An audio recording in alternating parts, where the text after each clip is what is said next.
Hello, everybody, and welcome.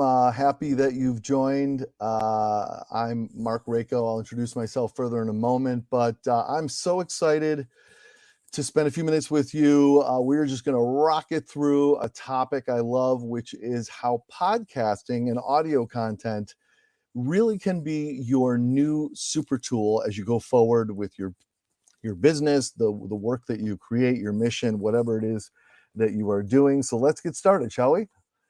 I'm Marc Raco. I'm the head of audio for Linktree. If you're not familiar with Linktree helps you pull your entire digital universe together in one link. If you haven't checked out Linktree or don't have it, definitely go there. You can use Linktree for free, and I think it'll really be powerful for your business.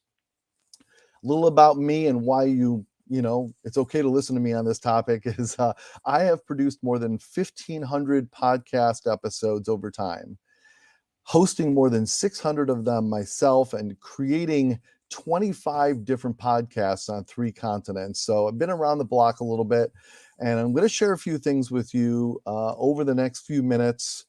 I'd like to talk to you a little less about tech or getting advertising, and more of some of the things that nobody will tell you that really can make a big difference in how you use podcasts, whether you're a guest or whether you're going to carve out your own narrative, including how to utilize podcasts to advance your own mission or business, how to become a guest on a podcast, and the best practices as a guest to make sure that you make the most of the opportunity.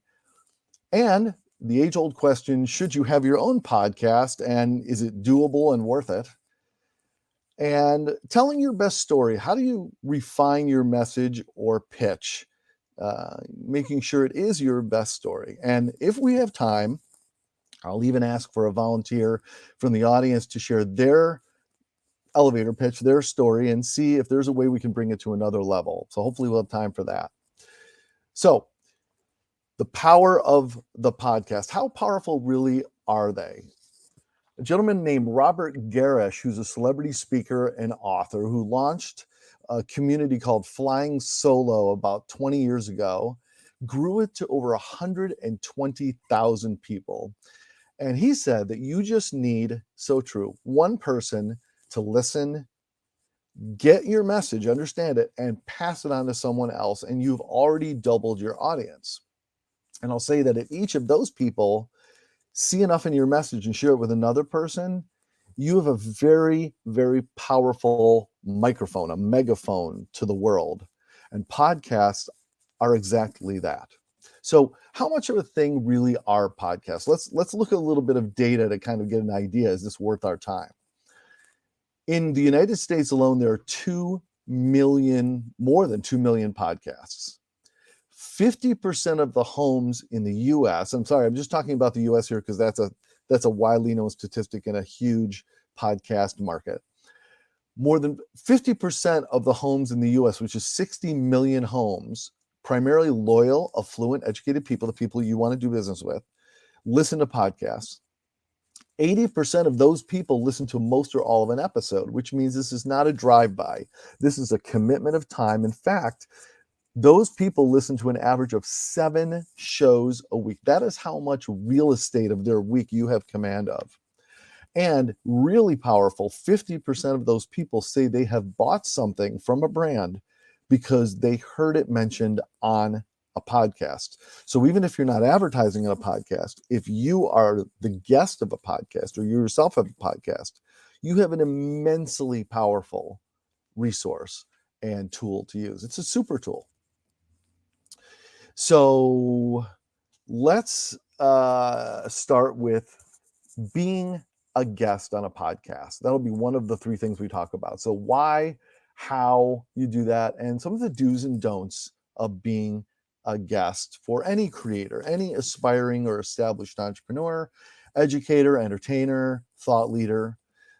So what can podcasts do for you? The first thing they can do is help you tell your news, get your message out, illustrate that you're pivoting to another place in your industry, kind of get that word out, or changing the focus of your business or what you do in creation, the type of art vertical that you're moving into. Maybe your music is changing, the type of client that you're doing is changing, or you have a new innovation that is going to change the game for you. You can get that word out. It also allows you to create a media asset, generally at no cost to you, to share through multiple channels. So you can actually repurpose that content through your social media, your newsletters, your emails, and other places that you provide too. So just being on a podcast is an instant media asset you can chop up and make a lot of use of. The second thing is to show yourself off as a thought leader, a peer in an industry rather than an outsider. So if you have a business and you're not in a certain industry, you're a stranger going in and basically asking them for business. But if people start to hear who you are, you become a familiar name. You become one of the inside people, and that really short tracks your path to doing business with people. It also lets someone else think about your business for a moment, ask you questions that maybe you haven't thought of in a while or have never thought of, that can allow you to think about your business in a different way rather than it just being an echo chamber in your head. You can be seen as an expert because you may be an expert, but if nobody knows about it, then what difference does it make? And you can also utilize podcast audiences and the show's social media. So they're going to be a marketing and PR mechanism for you just by sharing the conversation. So in addition to your own marketing mechanism, you have somebody else's. Plus, it's bragging rights. It's like carrying around your own book. You can go, hey, here's my interview on this podcast. Maybe it'll answer your question. What you said is really interesting. It makes me think of the conversation I had with so-and-so on their huge podcast. Here's a link to it. It really adds credibility and bragging rights. There's also something called dwell time. Dwell time is the amount of time someone will spend with a media asset, like a video or a podcast or an article. And because the average time that someone will spend on listening to a podcast is actually, believe it or not, over 50 minutes, that is an enormous amount of time they're dwelling with, they're on that media asset. You've got them for a long period of time. You can get a lot of information and messages out. It is a powerful medium. And by the way, as it says on that last bullet point, it's free. There's no need to pay to do a podcast to be on someone else's show. It's free. It's an amazing resource for free. Take advantage of it. Okay. So if you get an opportunity to be on a podcast, here are the ways that you can try, or rather, if you want to do that, here's the way that you can become a guest. The first thing is do your research, look at podcasts that you like, look at where other guests in your space are going, and then just reach out, find out what their website is. You can Google it easily, and oftentimes on, say, Apple Podcasts or Spotify, their website is listed, and you can go ahead and just reach out to them and say, hey, I'm an expert in this space. You had this person on. I have a little bit of a different story to tell. And if you do that enough times, people will be interested. It's important to look at podcasts that you like and sound good and connect with the brand that you're trying to bring across. The second thing is go to conferences, especially when they're in person. This is a great opportunity because many times there are podcasts there.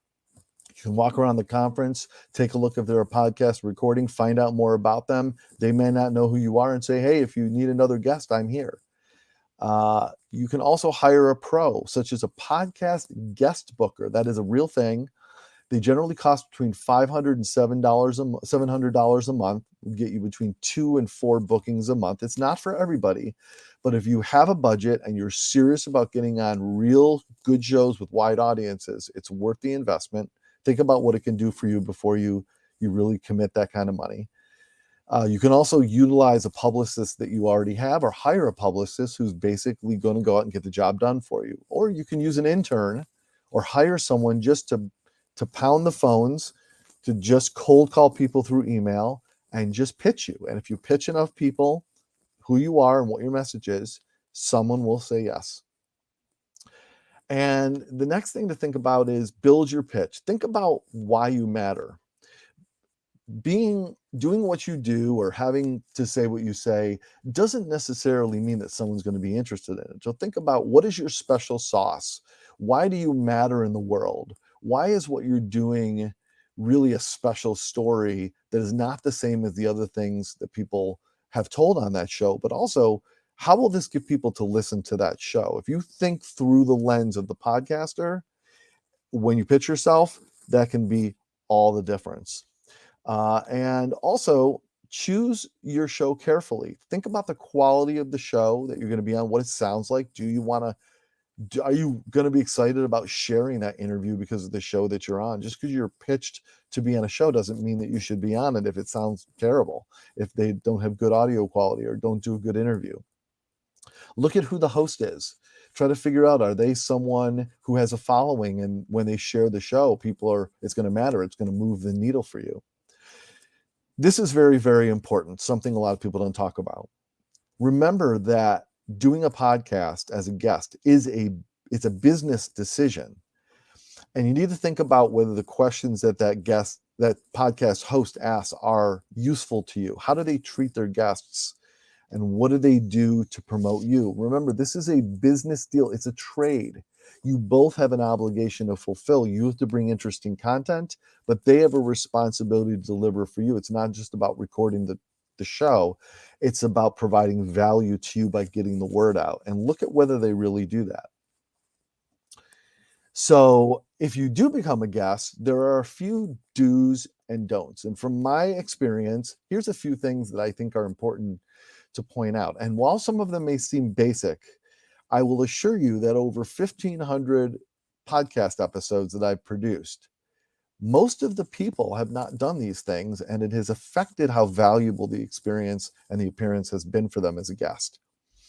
The first thing is make sure you research that podcast. Like I said, listen to the podcast, at least like 10 minutes of it. One episode, just get an understanding of what the feel and vibe of the podcast is. So when you go on it, you can reflect that vibe and fit in so it sounds like a match.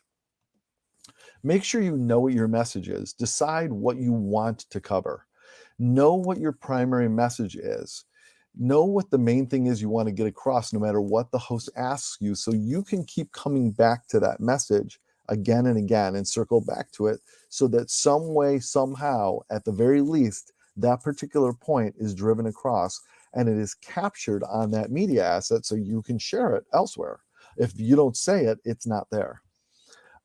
It's really useful to prepare your story and have notes, your primary points you want to cover, like bullet points. Have them in front of you. It's surprising how few people do this.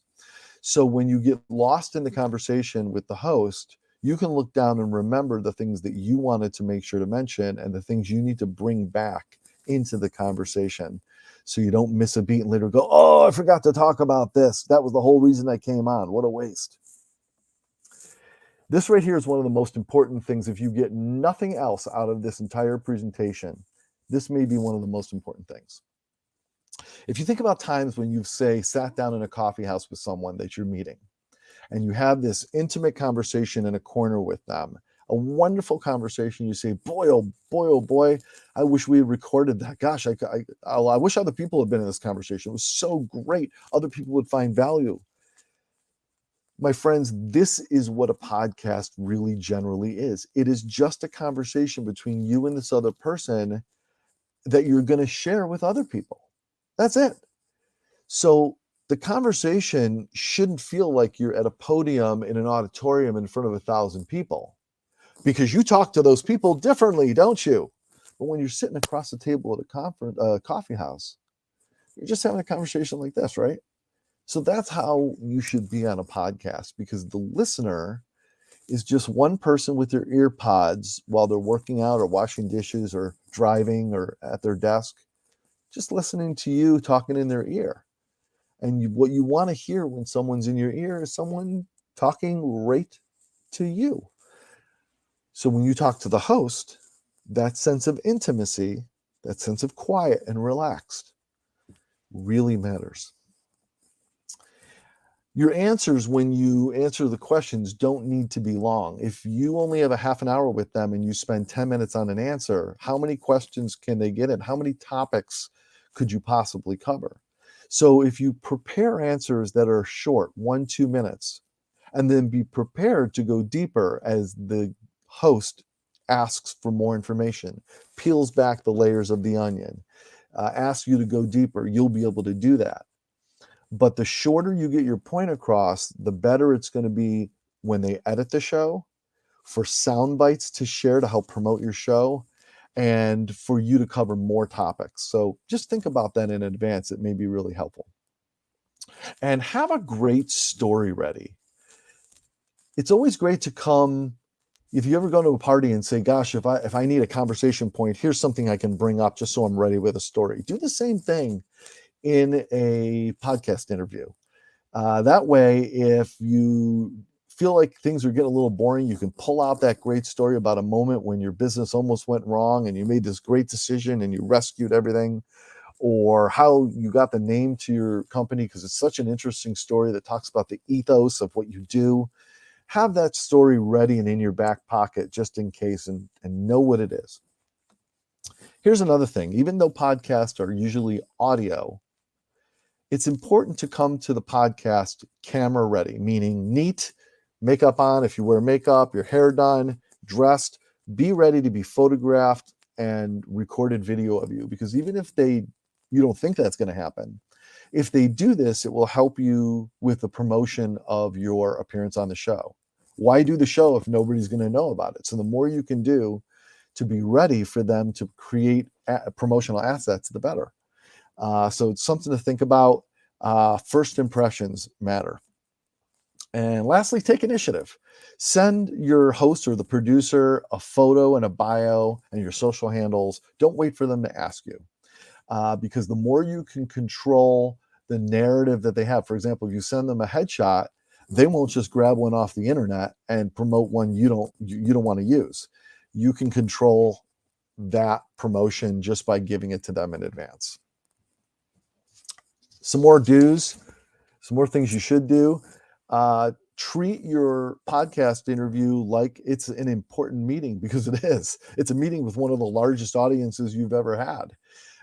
It's not just a thing you phone in, you just kind of drop by. You should treat it like this is a huge sales call. Be prepared, think about it in advance, and be ready to do your best. Be focused. And here's something you don't think about a lot. Be hydrated. Make sure you either have water with you, or you've had some water to drink. It's better to drink room temperature water than cold water, because cold water restricts your vocal cords and makes your voice sound weird. Be hydrated so you don't cough or choke up while you're talking. It's also okay to not comment or answer on a question. Just because someone asks you a question doesn't mean you have to answer it or you have to comment. You can say, actually, if we could talk about another topic, that'd be great, or I'm not prepared to answer that right now. Don't be pushed in a corner having to talk about something you're not ready for. Control your own narrative. Understand your business. Know what you do and be ready with an elevator pitch. Be ready to talk about what you do and prepared. We'll get to more on that later. Be sure that you drive towards what makes it valuable to you. And remember, you can play along with them and whatever their game is, whatever their vibe is, but make sure that no matter what the host is doing on a podcast, you get what you need out. Like I said, make sure your point gets out so it's useful to you. There's something called on the record and off the record. I'm sure you've heard these terms, but it's extremely important when doing a podcast or any other interview with a reporter to distinguish between when you are on the record, meaning what can be reported to the public, and when you're off the record, which means it's just between you and the reporter or the podcast host, and it's not supposed to be shared. So you might give context, like say, I can't talk about that. Off the record, not for the public, we're about to go public with our company, but I'm not reporting that, so we can't talk about it. But I want you to understand why I can't talk about this topic so that your relationship with the host is good. And then say, now let's go back on the record, and now we know it's all fine to share. This seems obvious, but it's surprising how few times this happens. If you send a heartfelt thank you to somebody, even just through an email or a phone call to the host or the producer, it speaks so much volumes about your credibility and your professionalism and how hard they will work to make you sound good and to make you and promote you, go the extra mile to promote your interview. That's so important. And thanking them publicly on social media is even more powerful, and tagging them, because it's a gift to them and promoting them in their show. And one other thing a lot of people don't think about, many shows will ask you to sign a release form. That's like a talent release form. It's okay to do that. It's important. Many companies require the podcasts that are produced for them to have their guests sign a release form before they can put out the podcast episode. So that doesn't need to come as a surprise. There are also some things that are not good to do on a podcast.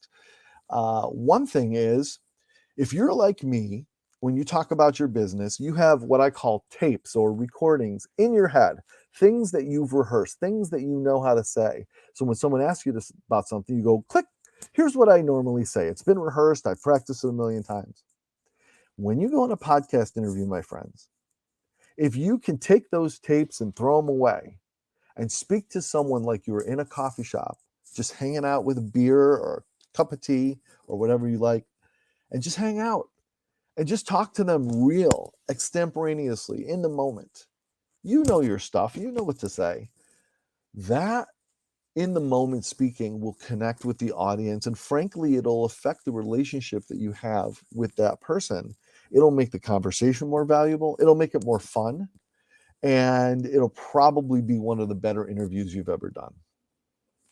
You also, this may surprise you, but if you can avoid having any dairy, no milk, no cheese, nothing like that, no yogurt prior to an interview, because dairy coats your vocal cords and causes phlegm, mucus, and it can make you have to clear your throat. It can make your voice sound weird. It's not good for you in terms of speaking. So it's just something to think about. Also, don't starve yourself. It's not good to feel lightheaded or for your stomach to rumble. Try to have a little something to eat before the interview if you can. Just looking out for you. Make sure your phone is on silent or turned off or on do not disturb. I cannot tell you how many times a phone has rang right in the middle of saying a huge important point that the guest is saying, and their phone rings or it distracts them, and they can never recreate the magic of what they were saying. It will never quite be the same. And it creates more work for the producer to edit the show, which isn't great. And also be careful of background noise like air conditioning, windows open, pets, children, whatever you can do to control the background noise, just like we're doing now. It really affects the effort in editing and the work for editing for the producer, and it just makes it sound more professional and better. So once the episode has actually come out, if you really want to look like a star, like a rock star, there are things you can do other than just simply sharing on social media. Just retweeting the podcast or liking their Instagram post is insufficient. One of the things you want to do is follow up, amplify, and promote the episode multiple times. Plan on multiple posts on social media, on LinkedIn, through your newsletter, and so forth. And one thing that is a great suggestion is, you had this interview, it's going to come out at some point. Have people in your life, different tribes, different audiences, different people who have audiences, ready to pull the trigger on sharing your episode through their channels directly. If geez, through all these people I've got like 50,000 different people that are going to get sent this thing. A lot of people will listen to this if they're ready to share it, rather than the podcast coming out and saying, okay, now what can I do? How can I get this out here? Have a plan. You also want to publish it on multiple channels and strategize the way that it's published. Make it worth it. Also, here's something a lot of people don't do that's a really great idea, is embed it on your website, embed it in your email signature. So every time you send an email, that episode is there to listen to. It can add a lot of credibility. And send it to your stakeholders, like your advisors, your investors, and your partners. Not only are they likely to share it out there if it's good, but you're telling them what you're saying out there. And if you're saying great stuff, it gives them confidence in you. If it looks like you're doing a great job. And if for some reason you're saying something that's not helpful, it gives them a chance to go, whoa, I got to pull you aside, make sure that doesn't happen again.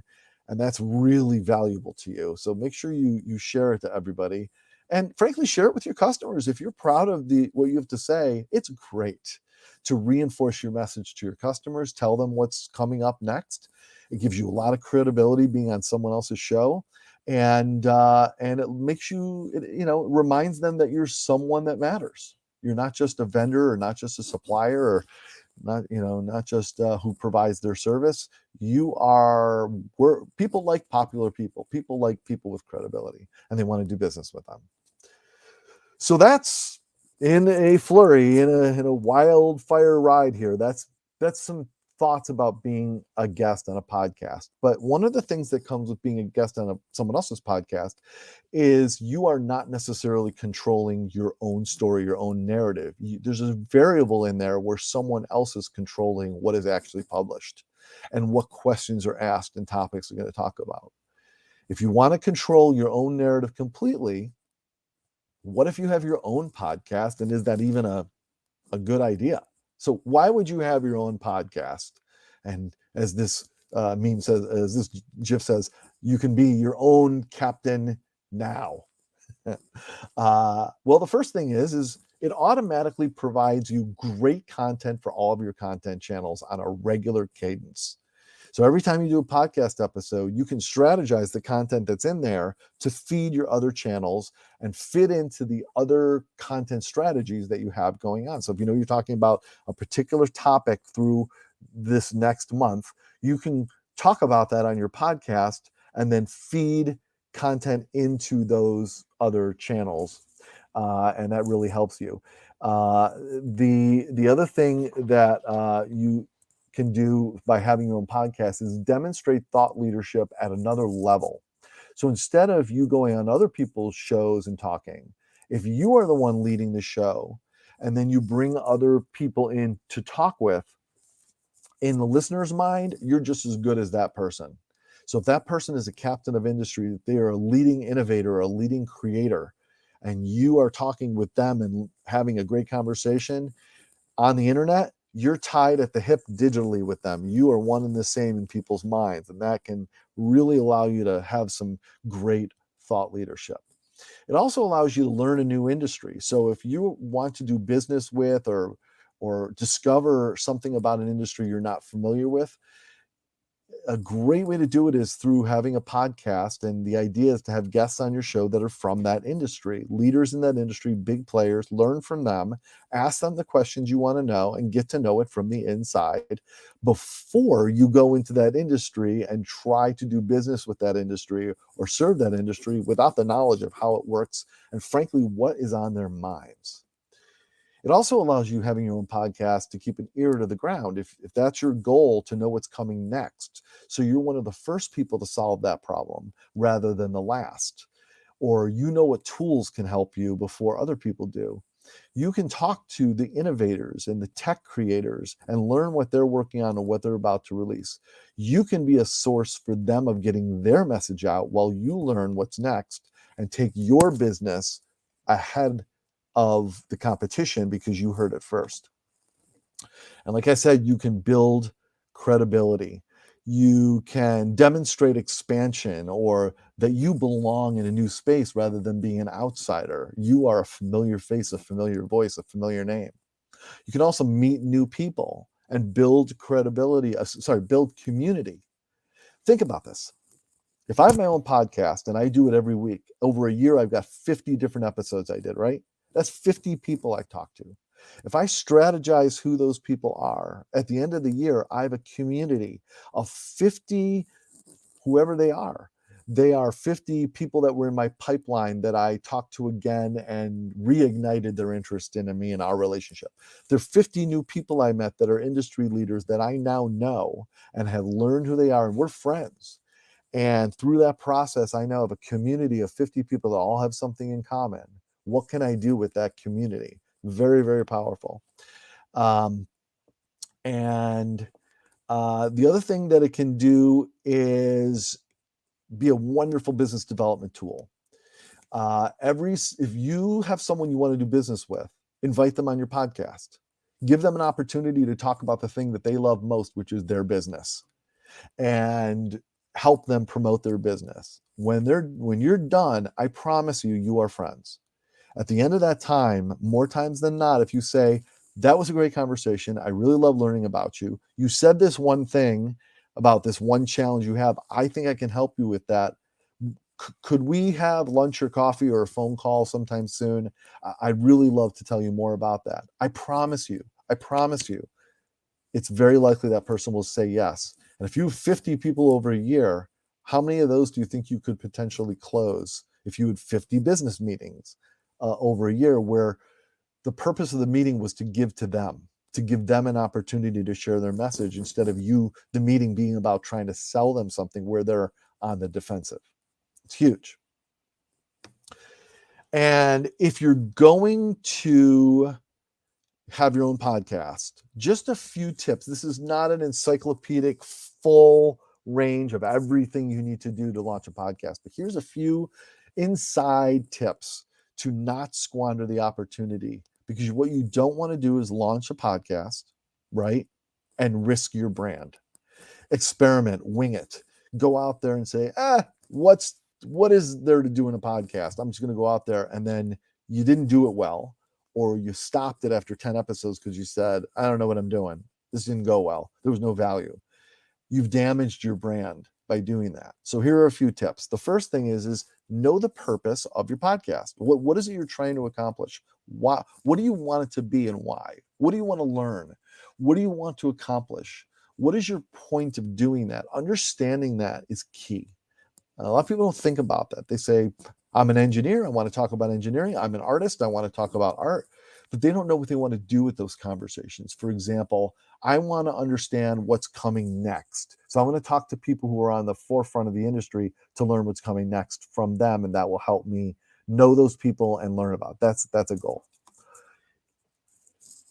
Be careful with how much technology you have and buy.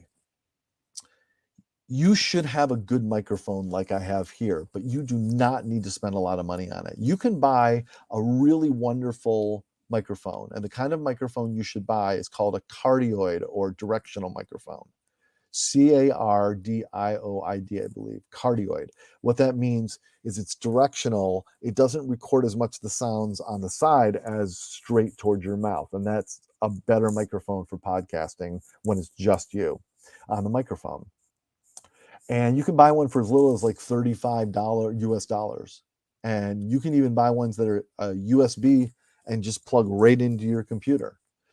And you also want to have some good headphones. It's important to use headphones when you are on a podcast. But you do not need to spend a lot of money. It's not an expensive thing to start podcasting. Don't let that be a blocker for you. You also should not assume that you should be using Zoom. Zoom is great and available for everybody, but there are specific podcast platforms to record from that will give you a much higher quality product, and they're very inexpensive. It'll allow you to record at a very much higher level. And if anyone wants to reach out to me directly after this, you can certainly do so, and I can fill you in on what we use at Linktree. As an example, okay? And also avoid pod fade. Now, this is something. Pod fade is when you start a podcast, you don't know what you're doing, and you didn't have a strategy, and after, say, 5 or 10 episodes, you say, and you give up.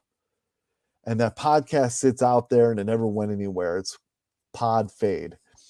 So again, if you strategize and make sure what you want to accomplish and give it time to work, it usually takes a few months, you won't waste your time. Just stick with it, or do a limited series. Say, I'm just going to do 20 episodes, and then I'm going to figure out what to do after that. and then map out what those episodes will be. If you decide to do the podcast with somebody else, don't just do it with someone you like or you get along with. Figure out someone that's strategically useful to collaborate with.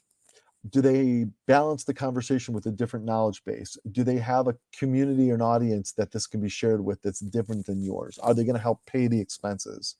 Think about where it's useful to you to align with that person and what they bring to the conversation, and that they won't overshadow you if you're the one that's initiating this.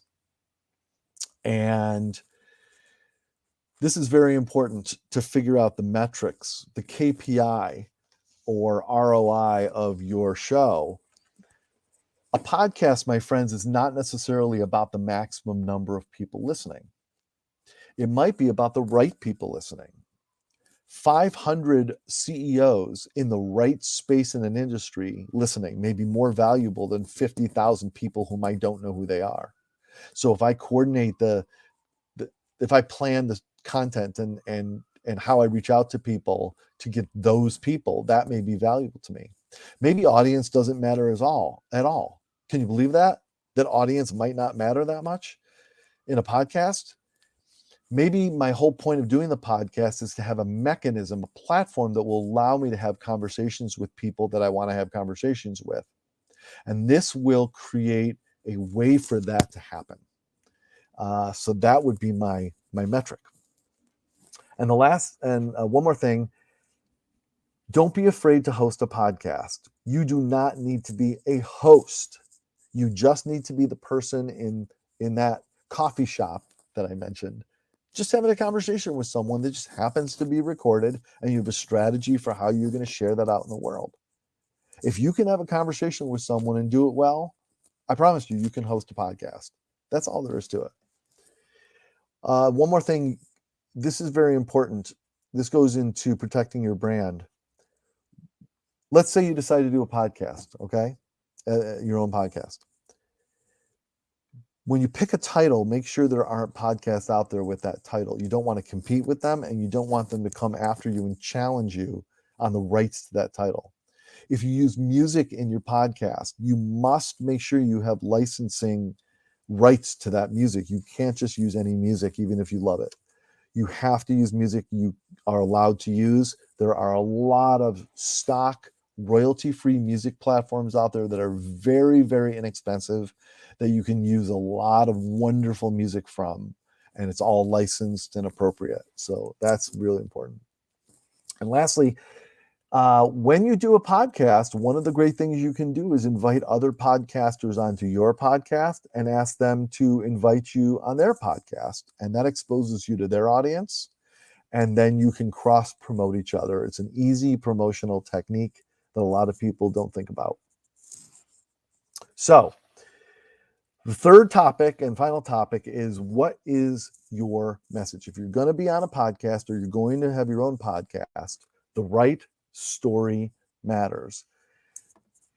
You need to talk about who you are. These are the things you need to think about ahead of time. Who are you, and why will people care who you are? What do you do that is different and that matters? So it's not just about a function, but why you do that and why what you do matters. What pain or problem are you solving? So me saying that let's say I own a toy company and I make toys for kids isn't as powerful a story as if people knew that what I make are toys for disabled kids in poor countries, so they are able to play with toys just as easily as any other people. Now I go, wow, that's an interesting story. I wonder what inspired that person to do that. So you need to know the pieces of your story that matter. How did you get to that point? What was your journey? If I know that I went to Harvard Law School and now I operate a cooking school, I'm kind of interested in knowing how that person went from Harvard Law School to a cooking school, because there might be a really interesting story there that's both entertaining and informative of lessons in business strategy, let's say. And think about why you've succeeded. What are the decisions that you've made along the way that can be interesting talking points? And like, how did you choose your team? What's been adversity that you've gotten past, and how did you make decisions to overcome it? And why are you the right person? Why is it you that should be doing this business, or you that's this creator, or you that has this talent versus anybody else? Why are you worth talking about? Why does this episode of this podcast, or this podcast at all, even exist? And think about what your goal is. What do you want next? What do you want to happen? Who do you want to meet? Because communicating that is not only valuable for you, you actually maybe ask that question. And how can people connect with you? Think about that in advance. I can't tell you how many times I've asked that question of people, and they have never thought about that before. What the best, they don't even know their own social media handles off the top of their head. Be prepared with that information. It's an opportunity you don't want to waste. And lastly, think about how you can grab attention. What can you say when you're interviewed that will create a great soundbite? Again, like, have a great story ready. What can separate you from a different guest that made this a special episode? And when you are telling your story, whether it's on a podcast or in a pitch meeting or in a coffee shop, here are some tips to telling your story that will really help you a lot. The first is practice it out loud. Maybe that's not something you're comfortable with, but they say, like, get in front of a mirror, practice it out loud, hear yourself say it. It's different in your head than it is out loud. Sometimes words sound different. Even if you write it out, writing it isn't the same as saying it, because sometimes what you write is tough to say. Hear it back, edit it, and you know what? Get feedback from people. Say it in front of people and let them tell you what they think, because that matters. Think about how you sound, how you speak. Maybe you're a very timid, small talker like this. That's really comfortable for you. But you know what? That's not great for the listener. But you also don't need to be a big announcer like this. Or maybe you say 100 times when you're talking. Be conscious of that so that you can try to avoid that when you're being recorded for the public. Your posture, which mine was not very good actually, and your breathing matter. So when you're doing a podcast, how your posture is says a lot. People can read in your voice the way your voice sounds. So if I have my head back like this, my voice sounds different. If I'm like this, my voice sounds different. But when I have a posture up, it's a lot different, and people can tell. And even if I smile, the way I sound changes. And even though people can't see me, trust me, we can hear those differences, and it changes how we perceive things from people. And remember, like I said before, you're just chatting with someone else. So the way you deliver your story, the more conversational it is, the better. Just remember, it's not about being in this big podcast recording. It's just a conversation that you're having with someone over a beer or a tea or a coffee, and it just happened to be secretly recorded, and you got to share it with the public. That's how you think about it. So, we are now at a point where I need to ask the question, do we have time for Q&A or an interactive session, or do we need to move on? Can I ask backstage where we are?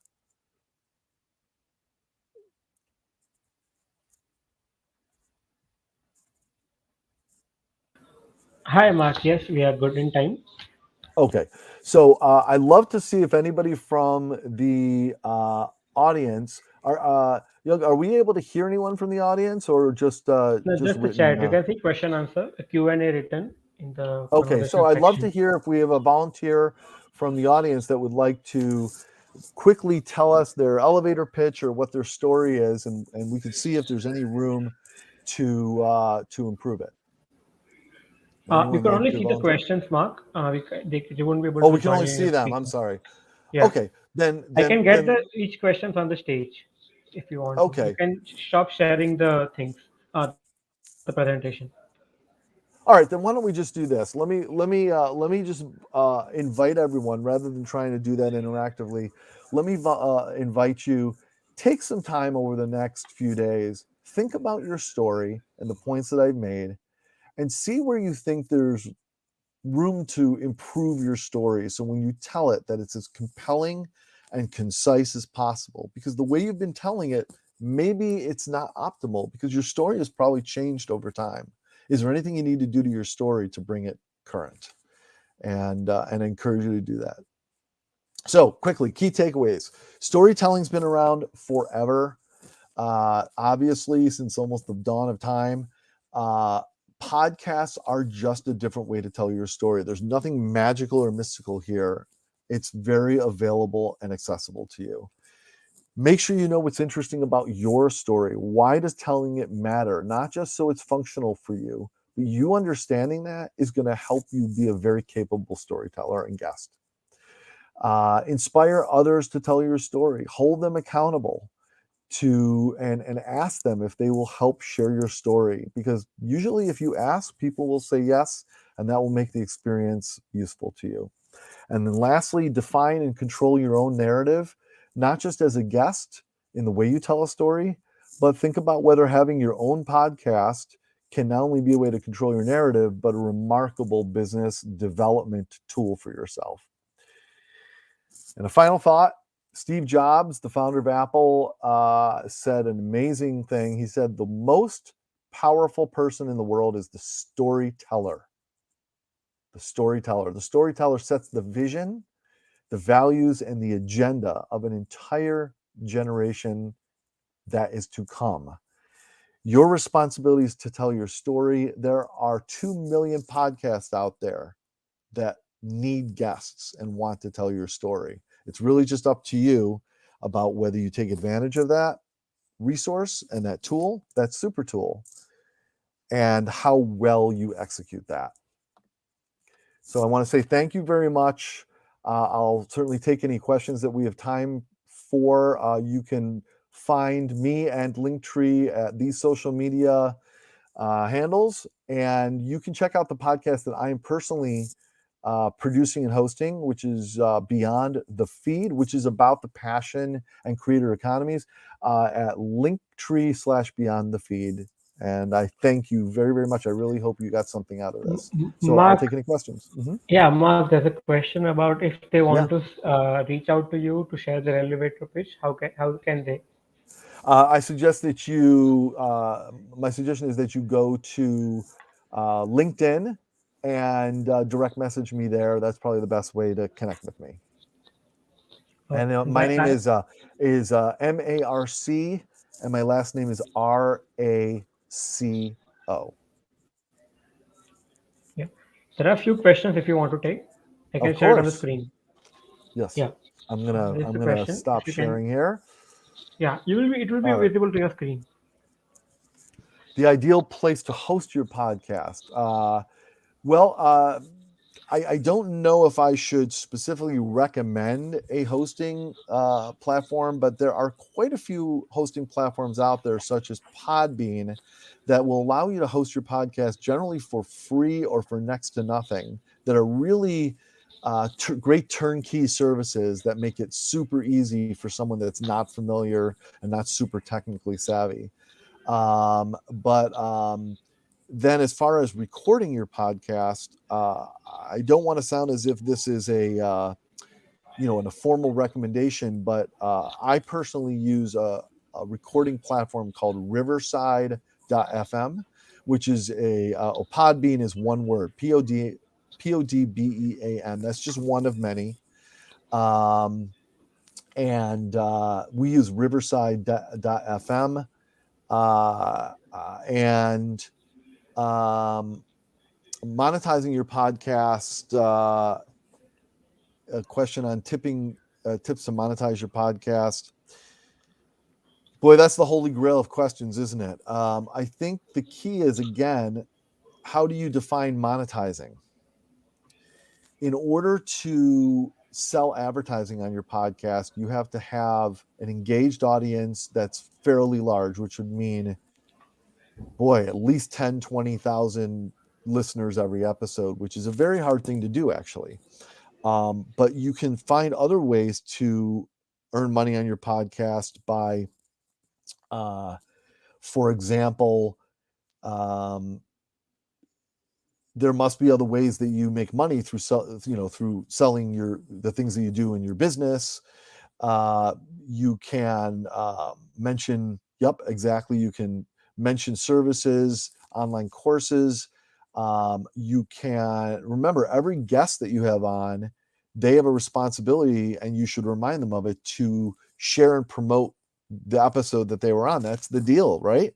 So if you make sure that you mention those things in your podcast, they are a promotional mechanism for you. You could have an affiliate agreement, as mentioned, but that should not be necessary for your guests. The other thing you can do is make sure that your guests are prospective, prospective, people you could do business with. They are centers of influence. They are connectors. And just by having them on, you've strengthened or forged a new relationship with them, and ask them once they've been on, because you've just done them a huge favor. So those are how I think about monetizing. I co-built a complete media network, a podcast network, and our entire premise was based on that concept. We didn't really sell advertising very much. All of the money we made was by partnering with having people on that we could sell other services to, that could make us make their industry and their audiences more aware of us.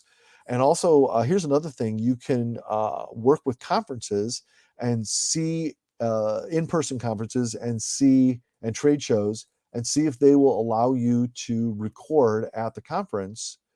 And if you build a podcast up that the industry recognizes, they may even pay you to be there, or at least pay your travel to get there.